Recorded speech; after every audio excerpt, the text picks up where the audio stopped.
Hello बच्चों, Sunita ma'am with home science के इस प्लेटफॉर्म पर आपका स्वागत है। आज हम होम साइंस की एक शाखा वस्त्र विज्ञान उसके तथ्य को जानेंगे। वस्त्र विज्ञान, वस्त्र बनाने के लिए हमें सबसे पहले किस चीज़ की आवश्यकता होती है? वस्त्र बनाने के लिए हमें सबसे पहले किस चीज़ की आवश्यकता होती है? वस्त्र बनाने के लिए हमें सबसे पहले चाहिए रेशा। क्या चाहिए? रेशा। रेशे से हमें प्राप्त होता है धागा, और धागे से हमें प्राप्त होता है कपड़ा। ये कपड़ा पहनने योग्य नहीं होता है, कपड़े से हमें प्राप्त होता है पहनने योग्य कपड़ा।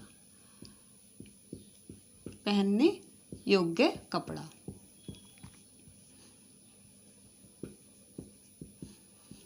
सबसे पहले हम रेशे को प्राप्त करते हैं। रेशे की कताई के बाद हम धागा प्राप्त करते हैं।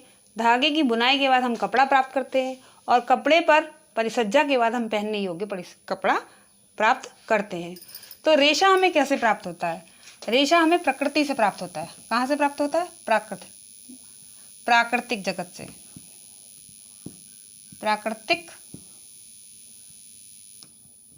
जगत से। और हमें रेशा कृत्रिम जगत से भी प्राप्त होता है। कृत्रिम रूप से भी हमें रेशा प्राप्त होता है। कृत्रिम रूप से प्राप्त रेशा मानव द्वारा निर्मित होता है। कृत्रिम रूप से प्राप्त जो प्राकृतिक रेशा है, प्राकृतिक जगत से जो हमें रेशे प्राप्त होते हैं वो 3 प्रकार के होते हैं। प्राकृतिक जगत से जो हमें रेशे प्राप्त होते हैं वो 3 प्रकार के होते हैं। नंबर 1 वानस्पतिक,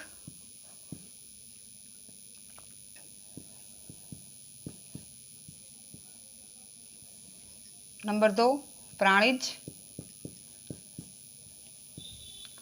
और नंबर 3 खनिज।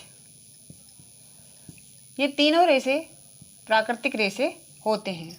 वानस्पतिक जगत से रेशा हमें 3 प्रकार से प्राप्त होता है। तने से, बीज से, और पत्ती से। प्राणिज जगत से रेशा हमें 2 तरह से प्राप्त होता है। एक रेशम, जो रेशम के कीट द्वारा प्राप्त होती है। दूसरा ऊन, जो हमें जानवरों के बालों से प्राप्त होती है। खनिज जगत से भी हमें 3 प्रकार के रेशे प्राप्त होते हैं। सोना, चांदी, और एस्बेस्टस।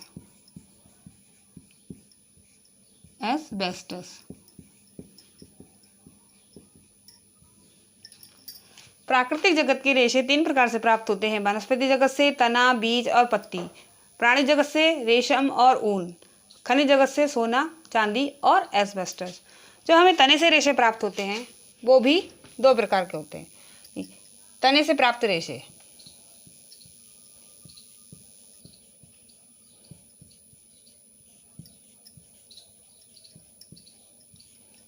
तने से प्राप्त होता है हमें linen, hemp, jute, abaca, Manila आदि रेशे हमें तने से प्राप्त होते हैं। बीज से प्राप्त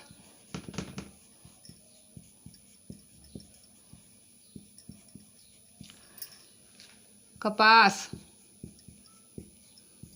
कापूक, ये दोनों रेशे हमें बीज से प्राप्त होते हैं। पत्ती से प्राप्त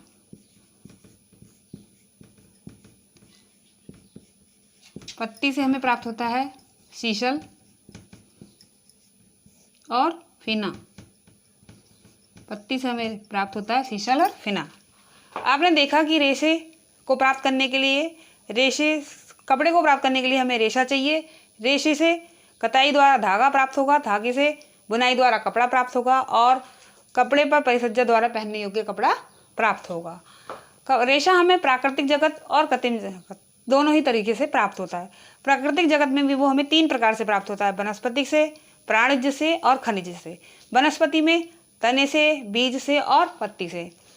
प्राणिज में हमें रेशम प्राप्त होता है और ऊन प्राप्त होता है। ये रेशम कीटों द्वारा प्राप्त होता है और ये जानवरों के बालों से प्राप्त होता है। खनिज रेशा, ये सोना चांदी, ये अमूल्य धातु होती है, इनसे प्राप्त होता है। और एस्बेस्टस, ये एक प्रकार का खनिज ही होता है जो हमें पहाड़ों से ही प्राप्त होता है, उससे रेशा बनता है।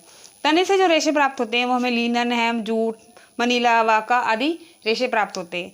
बीज से प्राप्त रेशे हमें कपास और कापोक प्राप्त होते हैं। पत्ती से प्राप्त रेशे शीशल और फीना होते हैं।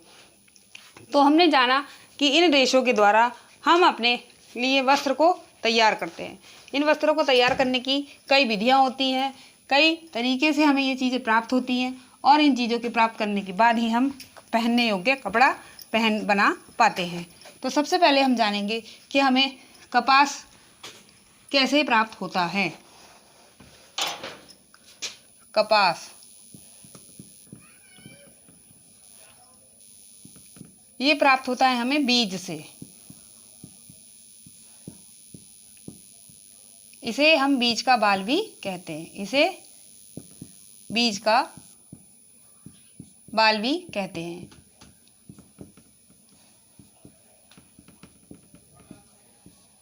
इसे प्राप्त करने के लिए सबसे पहले कपास की खेती की जाती है, फिर उसके बिनौलों को एकत्र किया जाता है, फिर उनकी छटाई की जाती है, फिर उनकी कई प्रक्रियाओं को उससे गुजारकर उससे एक रेशा प्राप्त होता है। जब वो रेशा प्राप्त हो जाता है हमें, तब हम उससे वस्त्र का निर्माण करते हैं। तो कपास का रेशा बीज से प्राप्त होता है। इसे बीज का बाल भी कहते हैं और इसे विश्वव्यापी रेशा भी कहते हैं। विश्वव्यापी रेशा भी कहते हैं। इसे वस्त्रों का राजा भी कहते हैं।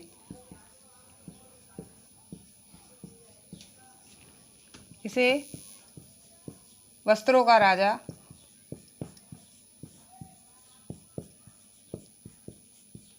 भी कहते हैं।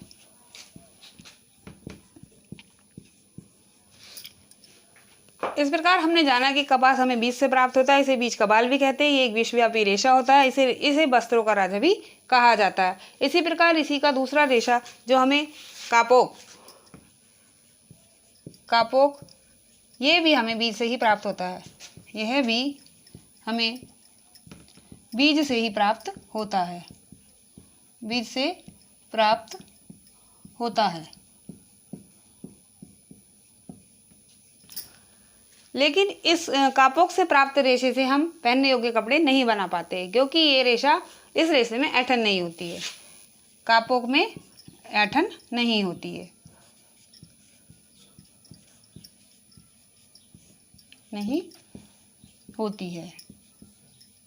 इसका रेशा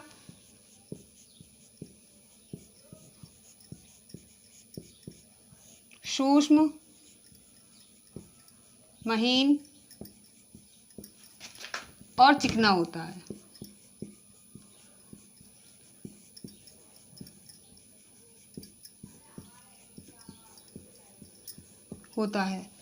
इसमें ऐंठन न होने के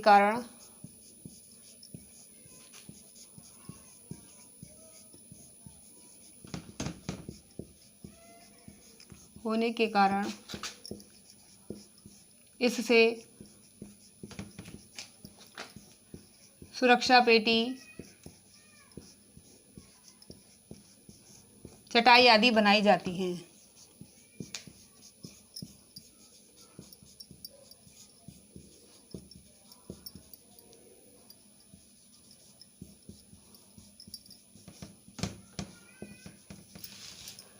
अगर आपको ये वीडियो थोड़ा भी अच्छा लगा हो, आपकी समझ में आया हो, तो आप इस वीडियो को लाइक करें, सब्सक्राइब करें।